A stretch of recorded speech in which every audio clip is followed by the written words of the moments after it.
नमस्कार YT family, मी भारतातील पुणे जिल्ह्यातील तृप्ती स्वागत करते तुमचं पुन्हा एकदा आपले YouTube channel @Trupti Ingmire cooking and ब्लॉगिंगवरती। सर्वांची तब्येत अगदी उत्कृष्ट असेल, अगदी अप्रतिम असेल अशी आशा करते। आज आहे 25 फेब्रुवारी 2024 आणि आज ज्यांचा वाढदिवस आहे त्यांना wish you many many happy returns of the day. त्यांच्या सर्व मनोकामना पूर्ण होत ही स्वामीचरणी प्रार्थना करून आजच्या या नवीन सिक्कीम ट्रिपच्या ब्लॉगला सुरुवात करते। आजचा हा आपला आजचा जो आपला सिक्कीममधला जो दिवस आहे तो आहे 5वा दिवस आहे। तर आजच्या ह्या सिक्कीममधल्या ट्रिपमधल्या 5व्या दिवशी आज आपण काय काय पाहणार आहोत माहिती आहे का? आज आपण नाथू विलाला जाणार आहोत आणि आज आपण जाणार आहोत बर्फामध्ये। म्हणजे ज्या गोष्टीसाठी खास आपण सिक्कीममध्ये आलो होतो ती गोष्ट आज आपल्याला पाहायला मिळणार आहे, तो म्हणजे भरपूर असा बर्फ। आता तिथे स्नोफॉल होत आहे का नाही हे आपल्याला आत्ता समजणार नाही, आपल्याला थोडंसं पुढे जसं आपण जाऊ तसं आपल्याला ते समजेल। आज आपण जाणार आहोत ते म्हणजे 16,500 फूटवरती जाणार आहोत नाथू विलाला आणि तिथे स्नोफॉल आणि स्नो पाहणार आहोत।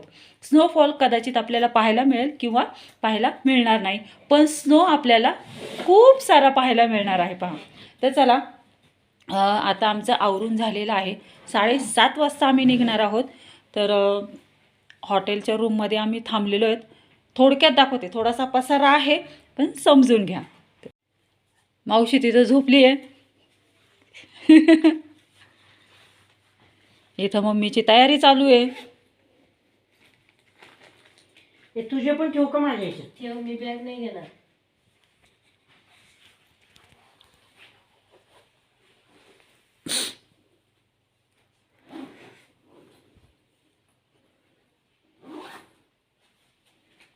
ते पहा, अशा पद्धतीने माझ्या हाताचे ग्लोव्ह कुठे ठेवले? सगळा हा रूम आहे। नाही इथे वॉशरूम आहे पहा। ते माझ्याकडे नाही राहिले मागच्या वर्षीचे, माझं नातूला घेऊन गेले। अशा पद्धतीने हा आपला रूम आहे। माझा आजचा हा असा लुक आहे। निळा शर्ट घातलेला आहे, जीन्स घातलेली आहे, थर्मल सुद्धा घातलेला आहे आतून। त्याचा हे पहा, अशा पद्धतीने सिंपल असा हा माझा लुक आहे। आता वरती हे फ्लफर चढवणार आणि कानाला बांधणार आणि मग आम्ही निघणार आहोत। तर चला, तुम्ही पण ही सिक्कीमची ट्रिप आमच्यासोबत एन्जॉय करा। आले का पूर्ण? नाथूलाल आज बंद आहे, नाथूला आज बंद आहे कारण खूप स्नोफॉल होत आहे तिथे, त्याच्यामुळे आपल्या आरोग्याच्या दृष्टिकोनातून नाथूला आज बंद ठेवलेला आहे। तर आज आपण जाणार आहोत ते म्हणजे चंगूला जाण्यासाठी सुद्धा 5 ID मोस्ट इम्पॉर्टंट आहेत। ती म्हणजे एक तर PAN card, Aadhaar card, voting card, passport, driving licence नसेल तरी चालेल, पासपोर्ट हवं। पासपोर्ट नसेल तरी आधार कार्ड चालत नाही। आधार कार्ड चंगूला किंवा नाथुलाला आधार कार्ड चालत नाही पहा, पण तरी पण तुम्ही सोबत ठेवा। आणि वोटिंग कार्ड सुद्धा चालू शकतं, पॅन कार्ड सुद्धा ठेवा, कारण ह्या 5 ID पैकी तुम्हाला कोणतीही ID इथे मागू शकतात। ह्या 5 ID पैकी तुमच्यासोबत कंपल्सरी हे 5 ID ठेवा तुम्ही, कंपल्सरी, कारण कोणतंही ID इथे मागू शकतात। आता आम्हाला काल काय आता आम्ही चंगूला जाणार आहोत। इथे परमिट काढण्यासाठी थांबलेलो आहोत, परमिटची स्लिप काढण्यासाठी आता इथं आम्ही थांबलेलो आहोत।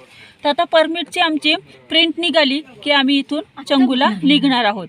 तर आता तिथे गेल्यावरती काय स्थिती आहे काय नाही हे मी तुमच्यासोबत शेअर करेल आणि सिक्कीमचा हा ब्लॉग तुम्हाला कसा वाटतो ते सांगते। आणि अजून एक, चला तुम्ही पण एन्जॉय करा ही ट्रिप, मी पण एन्जॉय करतेच आहे। आणि हो, कमेंट करून मला नक्की सांगा की कोण कोण इथे सिक्कीम दार्जिलिंगला आलं होतं आणि त्यांना काय काय इथे आल्यावरती काय काय फेस करावं लागलं। तुम्हाला पण अशाच पद्धतीने हे सर्व प्रॉब्लेम्स फेस करावे लागले का? म्हणजे नाथूला तुम्हाला जायचं होतं पण तिथे जायलाच मिळालं नाही, तुम्हाला काय प्रॉब्लेम आला ते मला नक्की कमेंटमध्ये कळवा, कारण आम्हाला तरी असा प्रॉब्लेम आला, कारण आम्हाला नाथूलाच अचानकपणे जाणं आमचं रद्द झालं, तर आम्ही आता चंगूला जात आहोत. आजचा हा व्हिडिओ मी इथेच एंड करते. हा व्हिडिओ खूप लॉंग होत असल्याकारणाने ह्या व्हिडिओचे 2 पार्ट बनवले गेलेले आहेत. त्याच्यामुळे आजचा हा चांगू लेकचा पहिला व्हिडिओ मी इथेच एंड करते. भेटूयात उद्या आपण चांगू लेकच्या व्हिडिओ 2 मध्ये.